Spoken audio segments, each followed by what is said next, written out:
السلام علیکم۔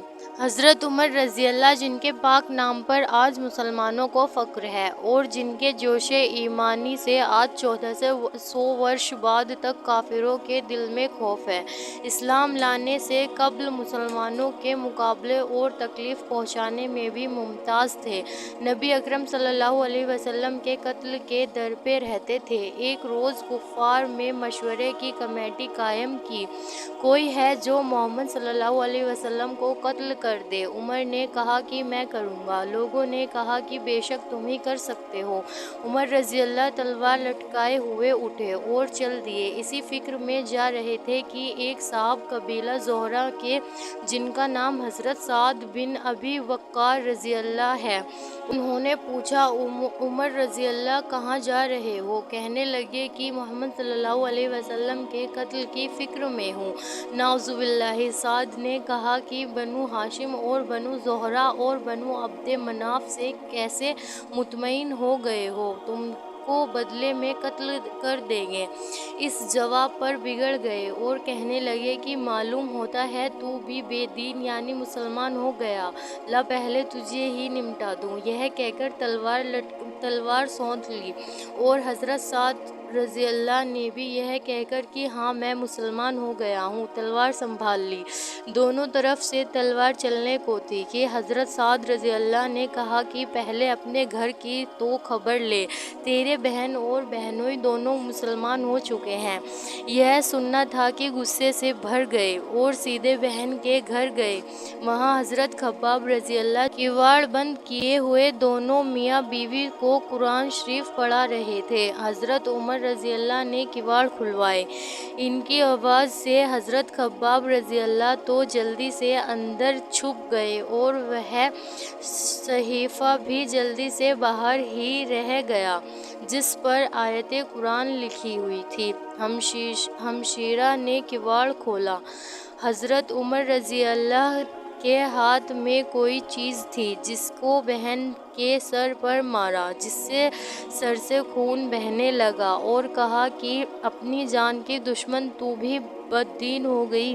اس کے لیے گھر میں آئے اور پوچھا کہ کیا کر رہے تھے اور یہ آواز کس کی تھی؟ بہنوئی نے کہا کہ بات چیت کر رہے تھے۔ کہنے لگے کیا تم نے اپنے دین کو چھوڑ کر دوسرا دین اختیار کر لیا ہے؟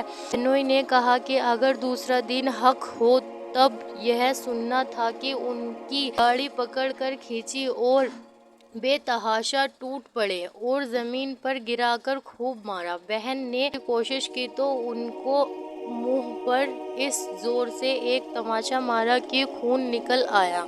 وہ بھی آخر عمر ہی کی بہن تھی۔ کہنے لگی کہ عمر، ہم کو اس وجہ سے مارا جاتا ہے کہ ہم مسلمان ہو گئے۔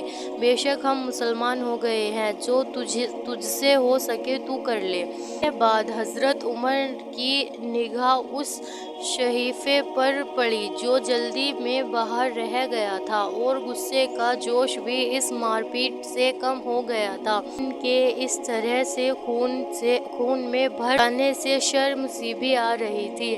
کہنے لگے کہ اچھا مجھے دکھلاؤ یہ کیا ہے؟ بہن نے کہا کہ تو ناپاک ہے اور اس کو ناپاک ہاتھ نہیں لگا سکتے۔ ہرچند اصرار کیا مگر وہ بے وضو اور غسل کے دینے کو تیار نہ ہوئی۔ حضرت عمر رضی اللہ نے غسل کیا اور اس کو لے کر پڑھا۔ اس میں سورہ طٰہٰ لکھی ہوئی تھی۔ اس کو پڑھنا شروع کیا۔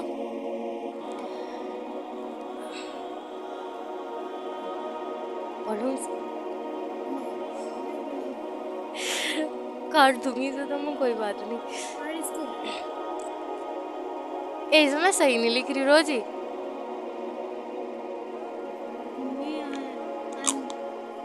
ان نبی ان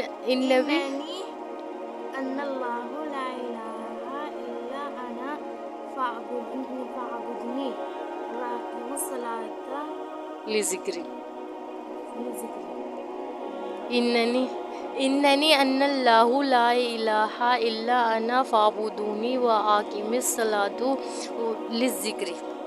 تک پڑھا کہ حالت ہی بدل گئی۔ کہنے لگے کہ اچھا مجھے بھی محمد صلی اللہ علیہ وسلم کی خدمت میں لے چلو۔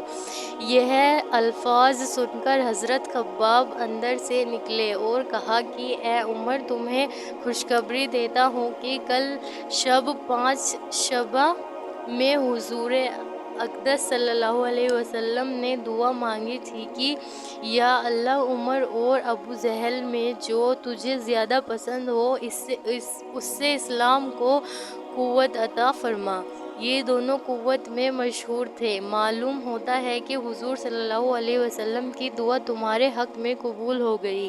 اس کے بعد حضور صلی اللہ علیہ وسلم کی خدمت میں حاضر ہوئے اور جمعہ کی صبح کو مسلمان ہوئے۔ ان کا مسلمان ہونا تھا کہ کفار کے حوصلے پست ہونا شروع ہو گئے، مگر پھر بھی یہ نہایت مختصر جماعت تھی اور وہ سارا مکہ بلکہ سارا عرب اس لیے اور بھی جوش پیدا ہوا اور جلسے کر کے مشورے کر کے ان حضرات کو ناپید کرنے کی کوشش ہوتی تھی اور طرح طرح کی تدبیریں کی جاتی تھیں۔ تاہم اتنا ضرور ہوا کہ مسلمان مکہ کی مسجد میں نماز پڑھنے لگے۔